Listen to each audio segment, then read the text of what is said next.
Hello नमस्कार प्यारे साथियों। मैं नीरज पटेल स्वागत करता हूं आपका कर्तव्य इंस्टीट्यूट के इस ऑनलाइन प्लेटफॉर्म पर। हम चिराग सीरीज लेकर चल रहे थे जो कक्षा 10वीं की विज्ञान विषय के लिए था। और कक्षा 10वीं की विज्ञान विषय हमने चैप्टर 3 पहले कर लिए थे। और आज की कक्षा में हमारा चैप्टर 4 कार्बन एवं उसके यौगिक होना है। तो बात करते हैं कि कार्बन और उसके यौगिक क्या होते हैं, क्यों इनकी आवश्यकता पड़ती है। इस चैप्टर में जानने से पहले मैं आपको बता दूं कि आपका कक्षा 10वीं के पेपर लगभग आ ही चुके हैं। यूं कहें तो आपके 1.5 से 2 महीने के समथिंग बचे हुए हैं। तो उसमें आपके प्रॉपर गाइडेंस और प्रॉपर रिवीजन के लिए हम ये बैच चला रहे थे, जिसमें हम आपको साइंस की पूरी क्लासेस विथ एनसीईआरटी क्वेश्चंस के हम प्रोवाइड कराएंगे आपको। और उसके साथ ही आपको समय समय पर इंस्ट्रक्शन भी देंगे, आपको बोर्ड परीक्षा में कैसे लिखना है, क्या वहाँ पे करना है। तो उन सब के बारे में हम धीरे धीरे करके आगे की कक्षाओं में साथ ही साथ जानते चलेंगे। तो चलिए जानते हैं हम कि कार्बन और उसके यौगिकों के बारे में कि आखिर कार्बन और उसके यौगिक होते क्या हैं। तो पूरा चैप्टर हमें जानना है। देखिए चिराग बैच है हमारा। अच्छा, और ये जो क्लास है आपको, आप हमारे कर्तव्य कोचिंग इंस्टीट्यूट के इस ऑफिशियल यूट्यूब चैनल पर आप जब विजिट करेंगे तो वहाँ पे आपको प्लेलिस्ट में चिराग सीरीज के नाम से एक बैच मिलेगा। एक प्लेलिस्ट मिलेगी आपको चिराग बैच के नाम से। तो जैसे आप चिराग बैच के अंदर इंटर करेंगे तो वहाँ पे आपको सिक्वेंस बाई आपकी क्लासेस के पूरे चैप्टर्स एक साथ प्रोवाइड होंगे। तो वहाँ से जाके अपनी आगे की कक्षाएं जारी कर सकते हैं। जानते हैं कार्बन के बारे में। तो सबसे पहले जानेंगे हम कार्बन के बारे में कि कार्बन क्या होता है, बेसिकली इसका परमाणु क्रमांक क्या होता है, परमाणु भार क्या होता है, तो इन सब के बारे में। अच्छा, हमें पढ़ना है कार्बन के बारे में। और यहाँ पे पढ़ेंगे हम कार्बन की परमाणु संरचना। जैसे यहाँ पे देख रहे होंगे कि एक कार्बन है और कार्बन के चारों तरफ 6 इलेक्ट्रॉन्स घूम रहे हैं। तो यदि इसके परमाणु क्रमांक की बात करते हैं, कार्बन का परमाणु क्रमांक होता है 6। और परमाणु द्रव्यमान की यदि बात करें तो परमाणु द्रव्यमान होता है जी 12। कितना होता है परमाणु द्रव्यमान? तो परमाणु द्रव्यमान होता है 12। यदि इसके इलेक्ट्रॉनों को, क्योंकि 6 इसमें परमाणु क्रमांक है, तो इलेक्ट्रॉनों की संख्या भी 6 होगी। और जब इलेक्ट्रॉनों की संख्या 6 होगी तो इसके यदि हम इलेक्ट्रॉन वितरण की बात करें, इलेक्ट्रॉनिक विन्यास की बात करें, तो इलेक्ट्रॉनिक विन्यास में 2 और 4 के रूप में इलेक्ट्रॉनिक विन्यास होगा।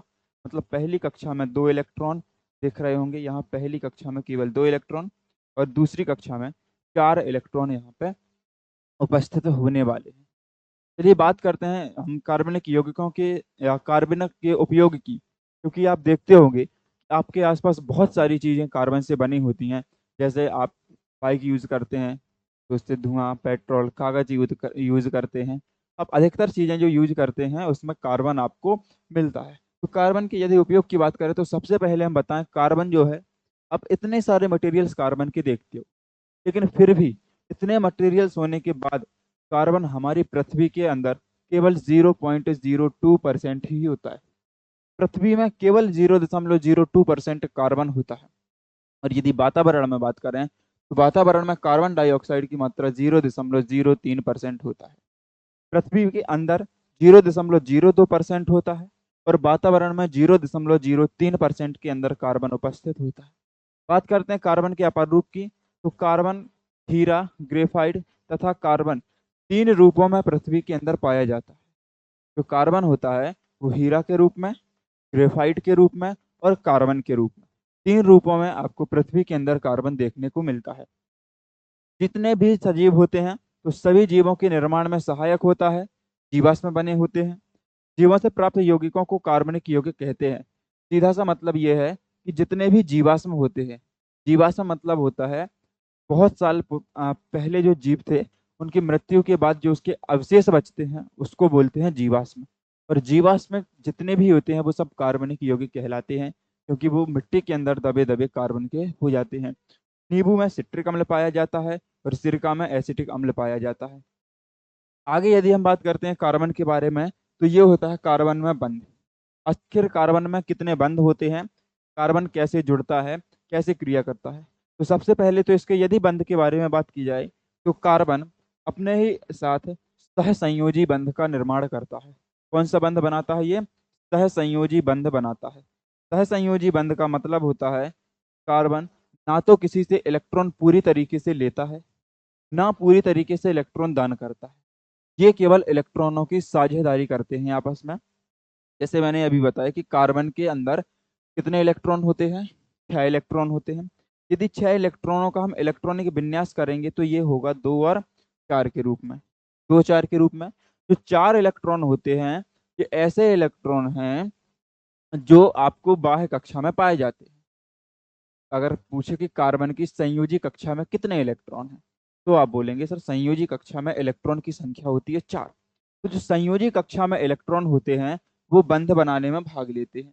लेकिन कार्बन के जो इलेक्ट्रॉन होते हैं, तो कार्बन के इलेक्ट्रॉन होते हैं आपके 6। आदि हम बात करें, देखना यहाँ पे देखो थोड़ा सा, 1 मिनट इधर देखो। अगर हम इसकी संरचना बनाते हैं तो ये कुछ ऐसा बनेगा कि 1s2 में 2 इलेक्ट्रॉन होंगे, 2s2 में 2 इलेक्ट्रॉन होंगे और 2p2 2 इलेक्ट्रॉन होंगे। यदि इनकी संरचना की बात करते हैं तो 1s की आकृति गोलाकार होती है, 2 इलेक्ट्रॉन भरते हैं। 2s की आकृति गोलाकार होती है, 2 इलेक्ट्रॉन भरते हैं। 2p आपका 3 उपकक्षा में बटा होता है और इनमें एक एक इलेक्ट्रॉन होता है। आप कहेंगे जी यहाँ तो 2 इलेक्ट्रॉन है, तो इसमें है।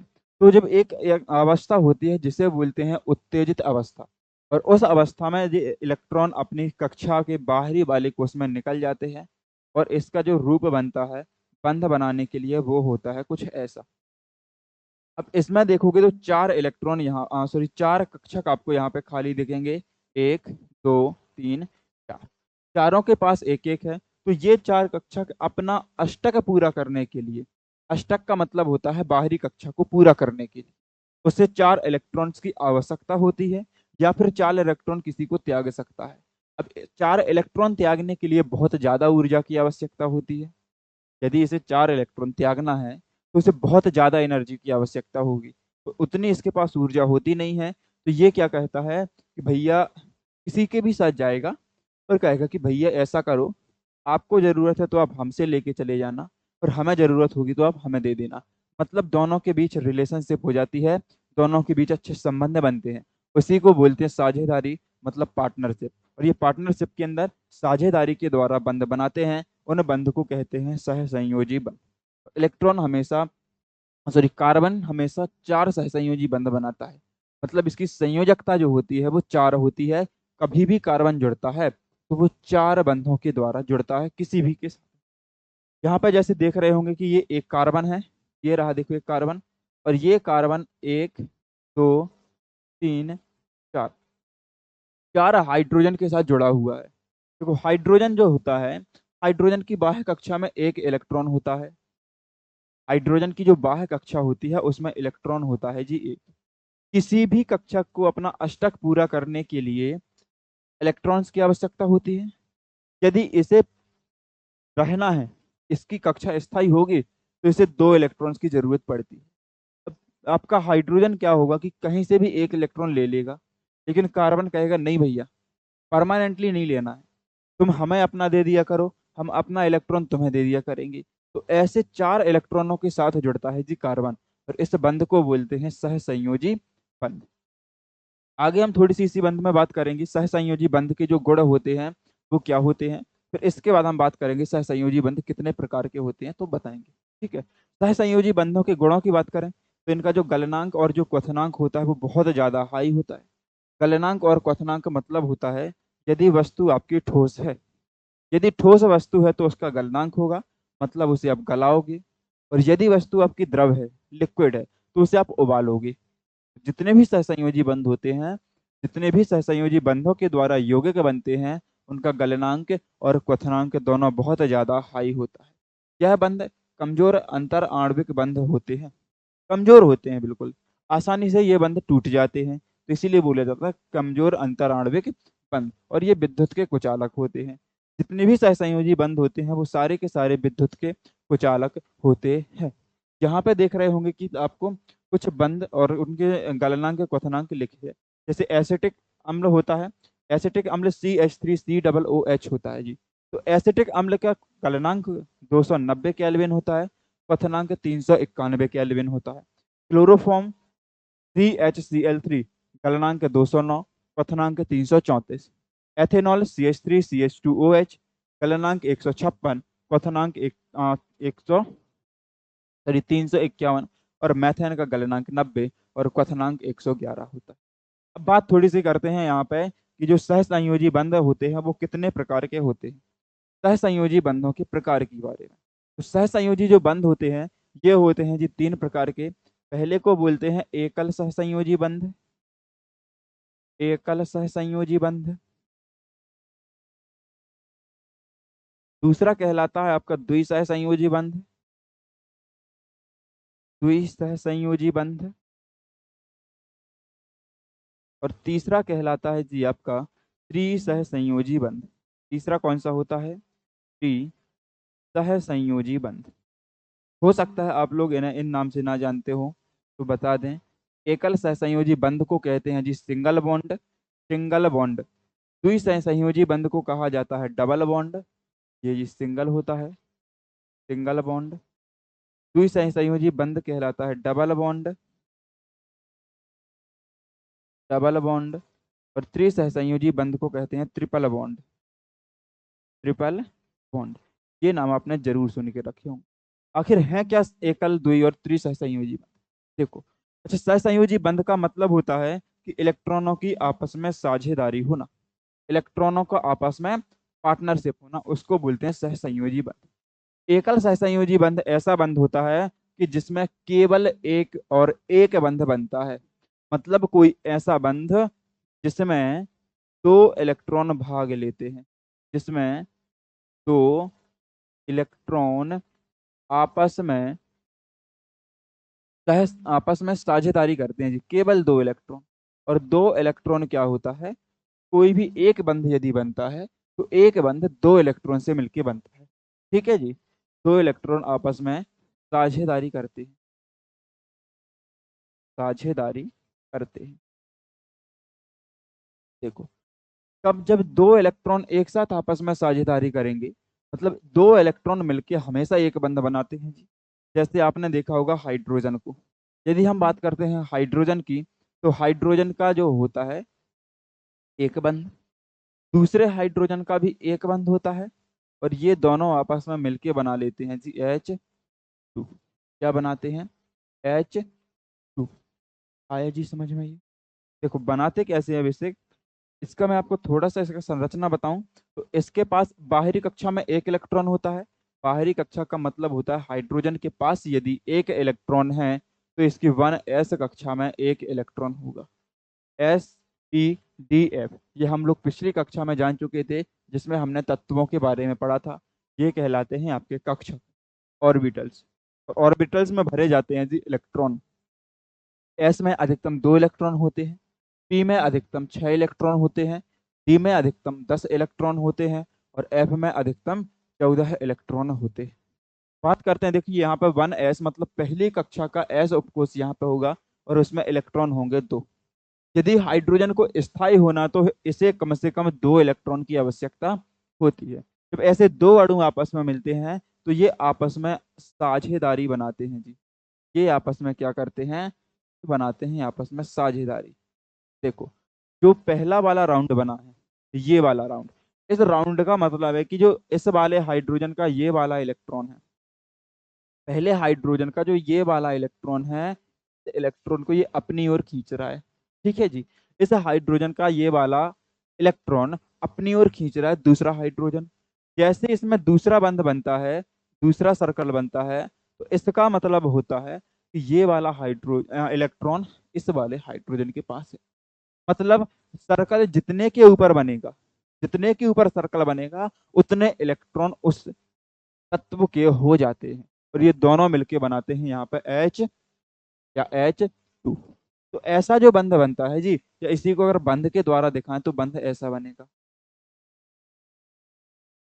ये जो बना, तो एक बंध अकेला बना है, तो एक बंध जब अकेला बनता है तो इसको बोलते हैं एकल सहसंयोजी बंध।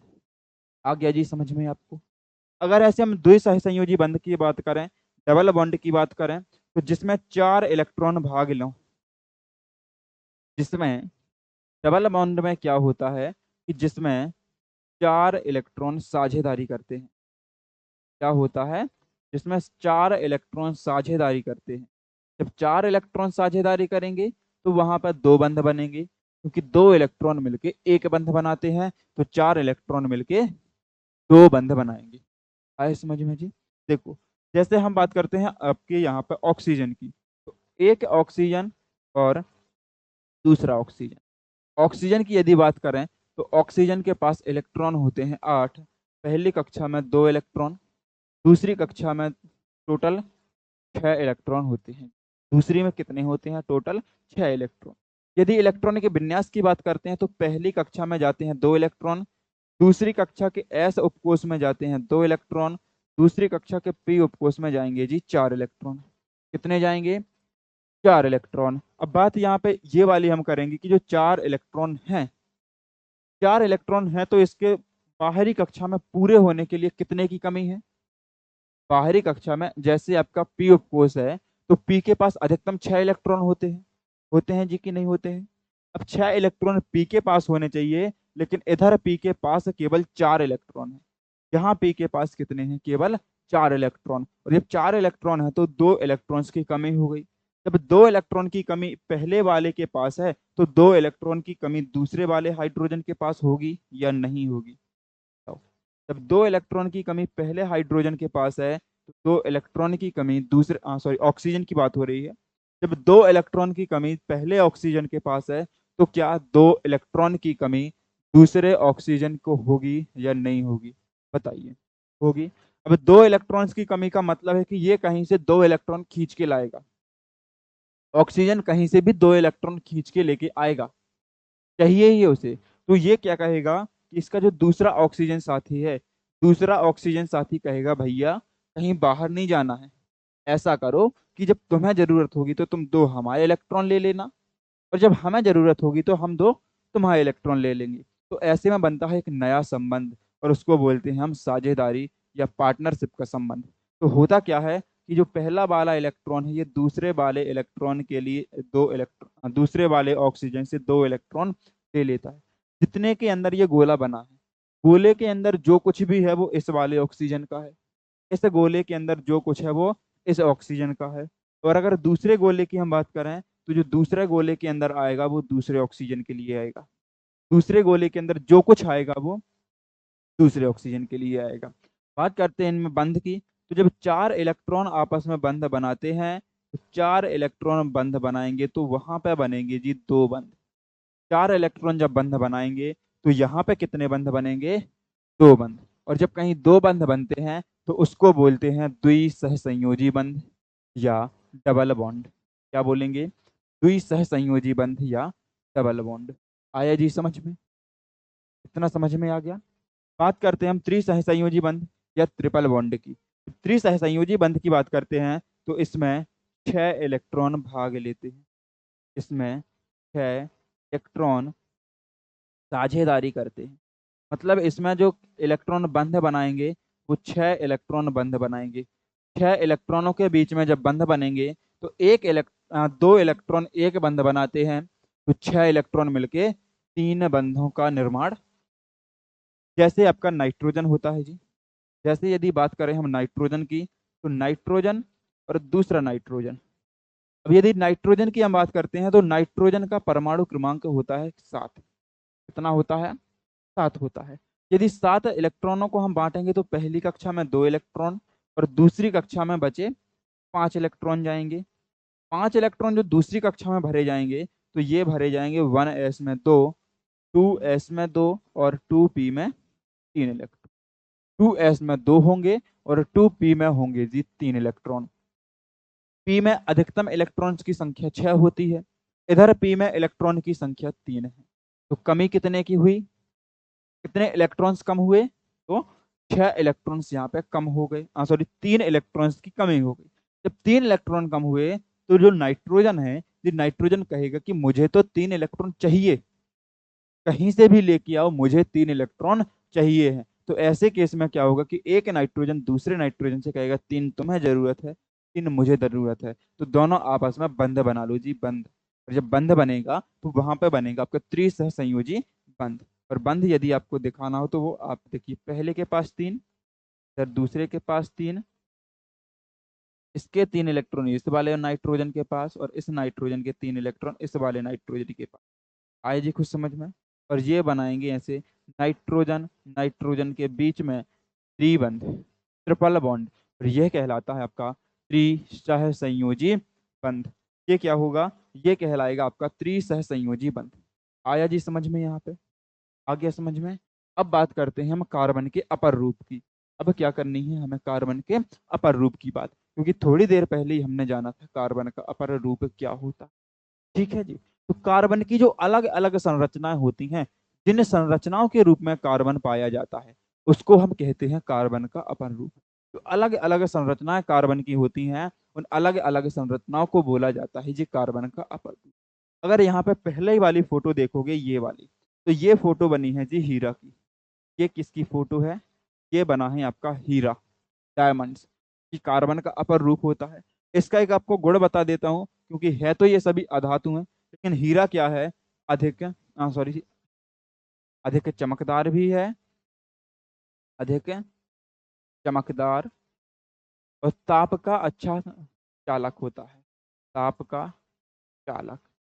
ये सभी धातुएं ताप और विद्युत की कुचालक होती हैं, लेकिन हीरा क्या है, हीरा एक ऐसी अधातु है जो ताप का अच्छा कुचालक है जी। हीट इसकी अच्छी होती है जी। हीट मतलब गर्माहट को यदि एक बार महसूस कर लेगा तो एक सिरे से दूसरे सिरे तक गर्माहट को आराम से भेज देगा, उसको बोलते हैं ताप का चालन करना। और सभी अधातुएं डल होती हैं, शाइनी नहीं होती हैं, लेकिन हीरा शाइनी होता है, हीरा चमकदार होता।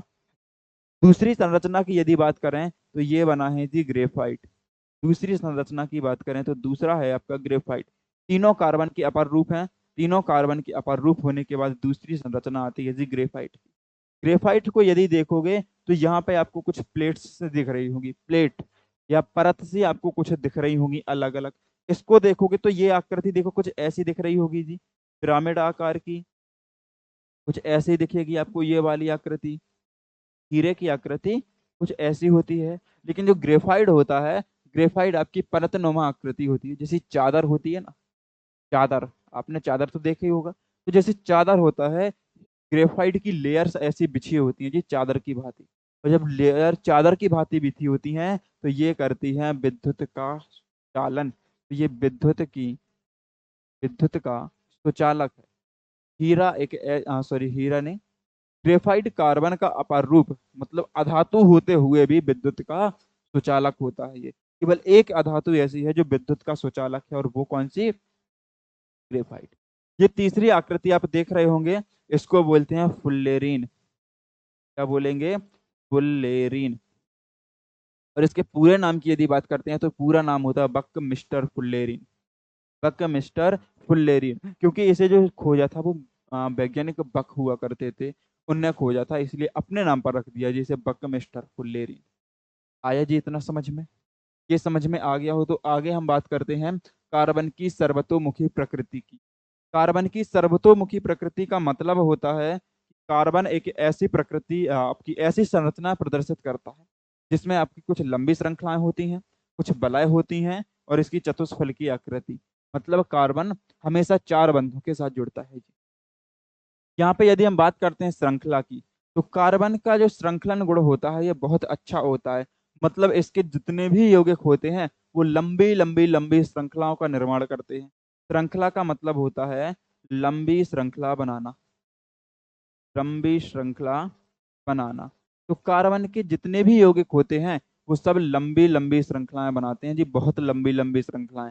कैसे, जैसे हम आपको एक संरचना दिखाते हैं, जैसे CH3 CH2 CH2 CH3, CH3 CH2 CH2 CH3, नाम होता है जी ब्यूटेन। नाम क्या होता है, ब्यूटेन। एक संरचना।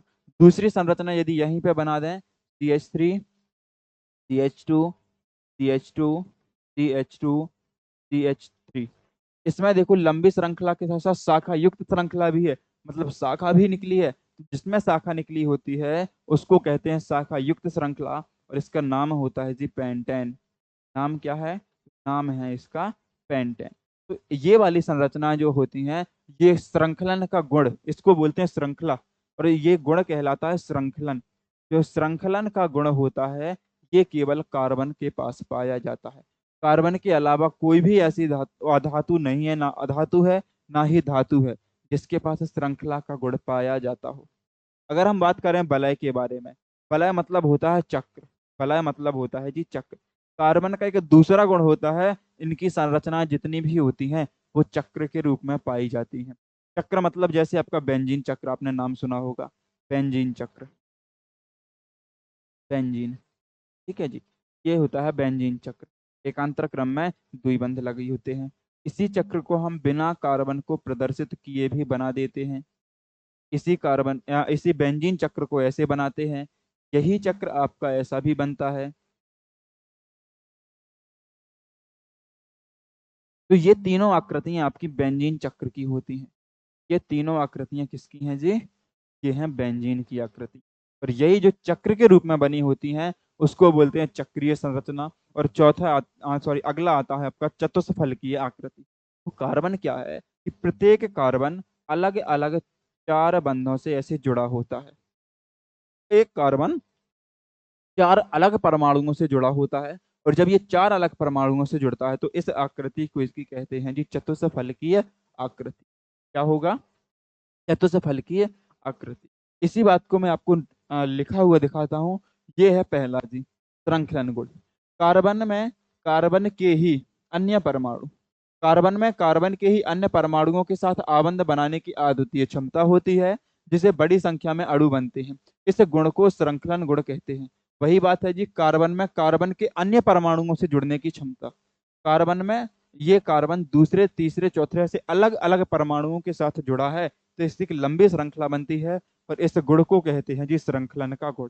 ठीक है जी। कहते हैं यौगिकों में कार्बन की लंबी श्रृंखला, कार्बन की विभिन्न शाखाओं वाली श्रृंखला तथा वलय में व्यवस्थित कार्बन भी पाए जाते हैं।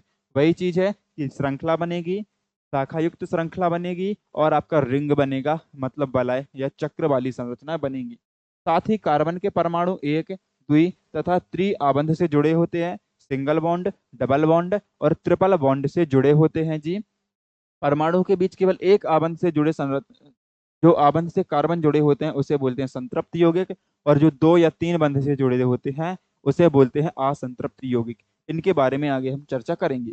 कार्बन में यौगिक जिस सीमा तक श्रृंखलन का गुण पाया जाता है वह किसी और तत्व में नहीं मिलता है। सिलिकॉन हाइड्रोजन के साथ यौगिक बनाते हैं जिनमें 7 या 8 परमाणु तक की श्रृंखला हो सकती है, लेकिन यह यौगिक अधिक अभिक्रियाशील होते हैं।